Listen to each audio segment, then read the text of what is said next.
ഹരി ഓം നാരായണ. സർവം ശ്രീകൃഷ്ണാർപ്പണമസ്തു. സൗന്ദര്യലഹരീ കർത്രേ സർവമംഗളദായിനേ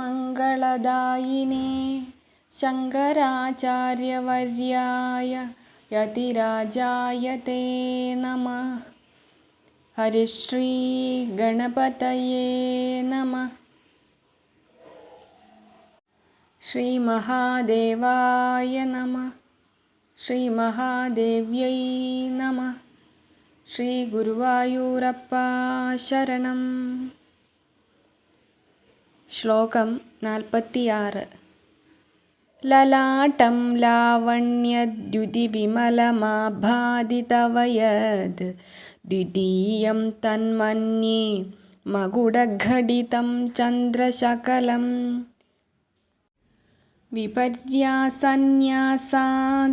ഉഭയമപി സംഭൂയ ച മിഥഃ സുധാലേപസ്യൂതിഃ പരിണമതിരാകാഹിമകരഃ.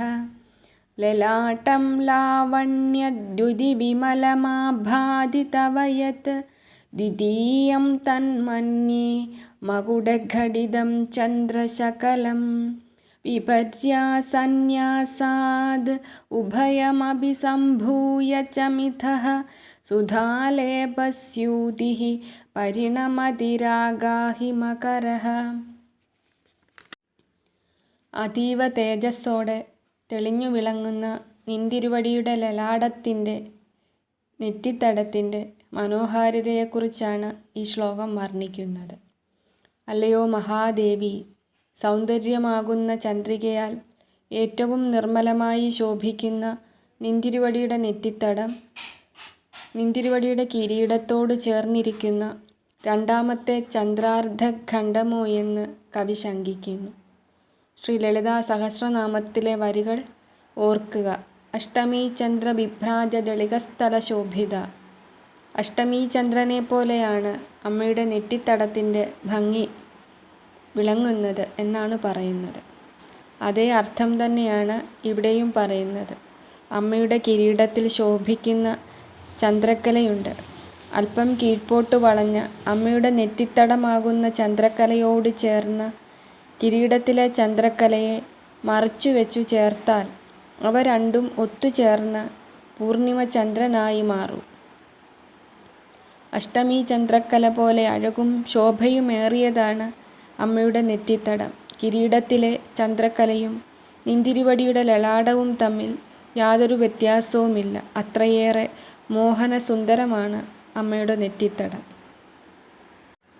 ലലാടം ലാവണ്യദ്യുതിവിമലമാഭാദിതവയത് ദ്വിതീയം തന്മന്യേ മകുടഘടിതം ചന്ദ്രശകലം വിപര്യാസന്യാസാദ് ഉഭയമപി സംഭൂയ ച മിഥഃ സുധാലേപസ്യൂതിഃ പരിണമതിരാകാഹിമകരഃ. ശ്ലോകം 47. ഭ്രുവൗ ഭുഗ്നേ കിഞ്ചിദ് ഭുവനഭയഭംഗവ്യസനിനീ ത്വദീയേ നേത്രാഭ്യാം മധുകരരുചിഭ്യാം ധൃതഗുണം ധനുർമന്യേ സവ്യേതരകരഗൃഹീതം രതിപതേഃ പ്രകോഷ്ഠേ മുഷ്ടൗ ച സ്ഥഗയതി നിഗൂഢാന്തരമുമേ. നിന്തിരുവടിയുടെ പുരികക്കൊടികളുടെയും നേത്രങ്ങളുടെയും നാസികയുടെയും ഭംഗിയെക്കുറിച്ചാണ് ഈ ശ്ലോകത്തിൽ പറയുന്നത്.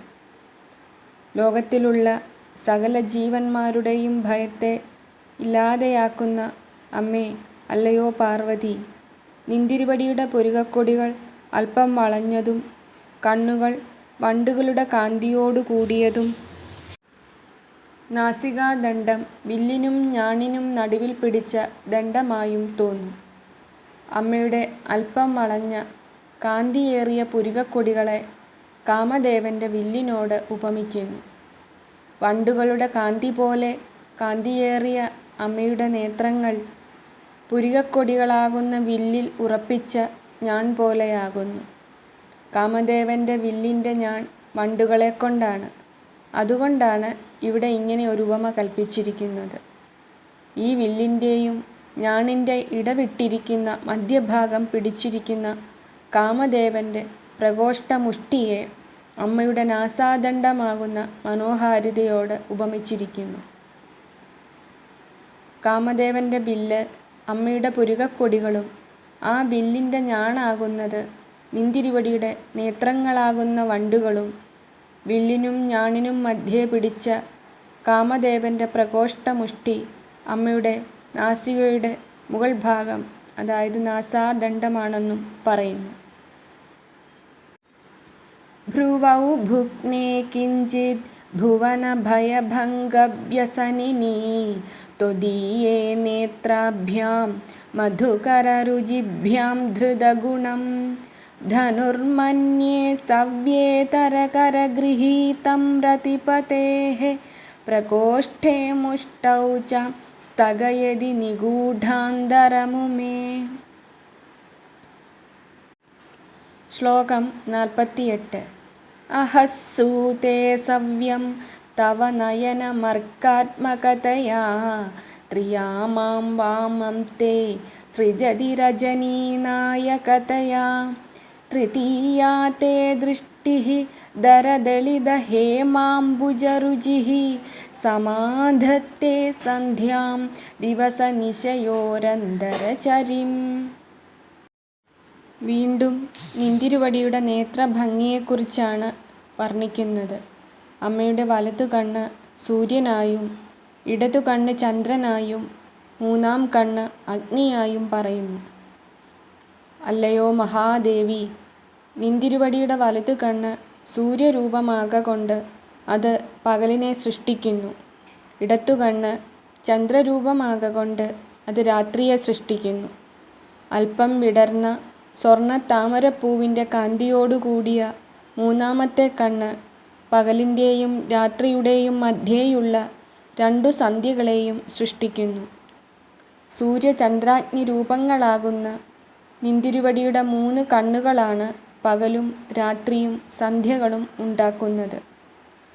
പകൽ, രാത്രി, സന്ധ്യ ഈ രൂപങ്ങളോടുകൂടിയ ദിനം, പക്ഷം, മാസം, ഋതു, അയനം, വർഷം, യുഗം, കൽപ്പം തുടങ്ങിയ എല്ലാ കാലങ്ങൾക്കും കാരണം നിന്തിരുവടിയുടെ നേത്രങ്ങൾ മാത്രമാണ്. ആകയാൽ കാലഭേദങ്ങൾ നിന്തിരുവടിയെ ലേശം പോലും സംബന്ധിക്കുന്നില്ലെന്ന് പറയുന്നു. അഹസ്സൂതേ സവ്യം തവ നയനമർക്കാത്മകതയാ ത്രിയാമാം വാമം തേ സൃജതി രജനീനായകതയാ തൃതീയാ തേ ദൃഷ്ടിഃ ദരദളിതഹേമാംബുജരുചിഃ സമാധത്തേ സന്ധ്യാം ദിവസനിശയോരന്തരചരിം. ശ്രീ മഹാദേവായ നമഃ.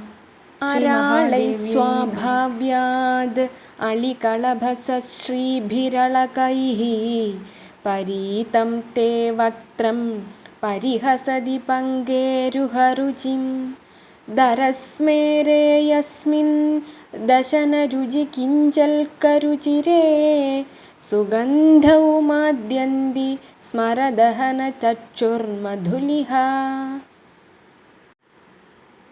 നിന്തിരുവടിയുടെ മുഖപത്മത്തെ വർണ്ണിക്കുകയാണ് ഇവിടെ. മഹാതിശയം തന്നെയാണ് അമ്മയുടെ മുഖലാവണ്യം. അല്ലയോ മഹാദേവി, കറുത്തിത്തിരി ചുരുണ്ട മനോഹരമായ കുറുനിരകൾ വണ്ടിൻകൂട്ടത്തെപ്പോലെ കാന്തിയേറിയതാകുന്നു. ആ കുറുനിരകളാൽ ചുറ്റപ്പെട്ട അമ്മയുടെ മുഖം താമരപ്പൂവിൻ്റെ കാന്തിയെ പരിഹസിക്കുന്നുവോ എന്ന് തോന്നും. കാരണം അല്പം വിടർന്ന മന്ദഹാസത്തോടെയുള്ള ആ മുഖം വിടർന്നു വരുന്ന താമരപ്പൂവിനെ നാണിപ്പിക്കുന്നു. ആ ദന്തനിരകൾ കാന്തിയേറിയ കേസരങ്ങൾ പോലെ പരിശോഭിക്കുന്നു. അങ്ങനെ മനോഹരമായിരിക്കുന്ന നിന്തിരുവടിയുടെ മുഖാരവിന്ദത്തിൽ കാമനെ നിഗ്രഹിച്ച കണ്ണുകൾ, അതായത് നിന്തിരുവടിയുടെ പതിയായ കാമാന്തകനായ ശ്രീ പരമശിവൻ്റെ നേത്രങ്ങളാകുന്ന വണ്ടുകൾ മതിച്ച് പരമാനന്ദത്തെ പ്രാപിക്കുന്നു. അതായത് സദാ ഭഗവാന്റെ നേത്രങ്ങൾ അമ്മയുടെ മുഖത്ത് തന്നെയാണ് എന്നാണ് പറയുന്നത്. ആ സൗന്ദര്യത്തിൽ അദ്ദേഹം മയങ്ങി എപ്പോഴും അമ്മയുടെ മുഖ സൗന്ദര്യത്തിൽ ലയിച്ച് ഇരിക്കുകയാണ്. ഇവിടെ ദേവീ മുഖത്തെ താമരപ്പൂവിനോടും കുറുനിരകളെ അളിപോദങ്ങളോടും പുഞ്ചിരിയെ താമരപ്പൂമൊട്ടിൻ്റെ വികാസത്തോടും ദന്തകാന്തിയെ കേസരങ്ങളോടും മുഖസുഗന്ധത്തെ താമരപ്പൂവിൻ്റെ സുഗന്ധത്തോടും മഹാദേവനേത്രങ്ങളെ വണ്ടുകളോടും ഉപമിച്ചിരിക്കുന്നു. ഇങ്ങനെ അതിശയകരമായിരിക്കുന്ന നിൻ തിരുവടിയുടെ മുഖലാവണ്യം അനിർവചനീയമായും ഭവിക്കുന്നു. അരാളൈ സ്വാഭാവ്യാദ് അളികളഭസശ്രീഭിരളകൈഃ പരീതം തേ വക്ത്രം പരിഹസതി പങ്കേരുഹരുചിം ദരസ്മേരേ യസ്മിൻ ദശനരുചികിഞ്ചൽക്കരുചിരേ സുഗന്ധൗ മാദ്യന്തി സ്മരദഹനചക്ഷുർമധുലിഹ. ശ്രീ മഹാദേവായ നമഃ. ശ്രീ മഹാദേവ്യൈ നമഃ.